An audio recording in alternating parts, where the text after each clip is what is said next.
The unrelenting march of the gun grabbers. I'm Brian Lilly with the Rebel.media. I've been warning you for some time now that with a friendly government in Ottawa, those that want to make it harder for average Canadians to own firearms, well, they're going to be making their moves. Justin Trudeau, the Prime Minister, is on the record as saying he wants more gun control. He says we've got to get handguns and assault weapons off our streets. Funny, I follow the crime issue quite closely. I didn't know that there was a problem with assault weapons shooting up our streets. The gun crime problem that we have in this country is normally handguns smuggled in from the United States used by gang members to shoot each other. Assault weapons, normally just a lazy term used to describe any rifle that looks like it might be scary, well, those aren't being used in crimes across the country. Those aren't shooting up neighborhoods.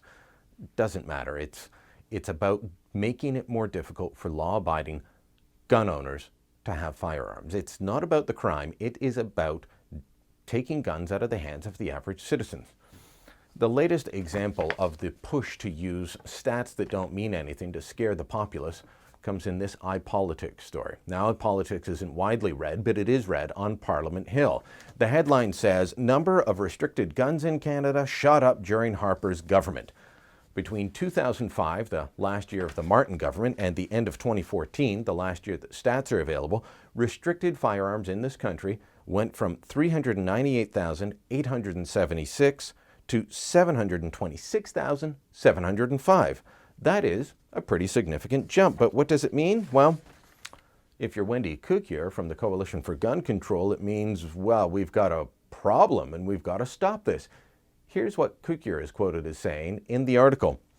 "At that rate, by 2020, we will have doubled the number of restricted weapons in this country than we had in 2009. That signals some real issues around licensing and screening practices and how rigorously the requirement that someone demonstrate a legitimate need for having a restricted weapon, how rigorously that provision is being enforced."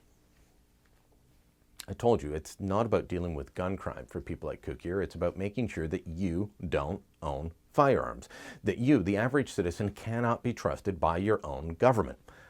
Goes back to the comments made by former OPP Commissioner Chris Lewis when he argued that only the military, police, security guards, and some legitimate target shooters should be allowed to have a handgun in this country. Let me read to you from Public Safety Minister Ralph Goodale, though, and this is where you need to be concerned. Goodale said, "We're going to obviously be looking at all the statistics of this kind. We want to be an evidence-based government making sound decisions on the basis of hard facts. All those statistics will be reviewed. I'm anxious to see what external commenters have to say about it and how they analyze those megastats. What it means in precise policy terms, I haven't got that analysis yet, but I will be looking at it." What it means is that there are more restricted firearms in Canada and gun crime has been going down. We know this. You'll remember that before the long gun registry was abolished, Bill Blair, then the chief of police for Toronto, now a Liberal MP, said that without the gun registry, there would be blood in the streets. Well, of course, the first full year after the gun registry was abolished, gun crime even in Toronto went down. Gun crime across Canada has been on a downward trajectory for years. Those are the hard facts. But hard facts, that's not what's going to drive this policy decision by the Liberals. It will be worldview. The Firearms Advisory Committee has been disbanded for now. It may be brought back, but it will have fewer voices like Tony Bernardo from the Canadian Shooting Sports Association and more like Wendy Kukier, people who say we need to have guns not be in the hands of average citizens. There's going to be an awful lot of change coming to this over the next couple of years. This is just the signal of what's to come. Watch for the RCMP to start reclassifying firearms. Watch for the Liberals to restrict even further who's allowed to own them. Elections have consequences. And on October 19th, too many Canadians, including too many gun owners, thought that they would just cast a ballot for the Liberals and Canada would be fine. Well, not if you value your freedom, not if you value civilian ownership of firearms. The government thinks you shouldn't have them. Soon they'll be acting to enforce that.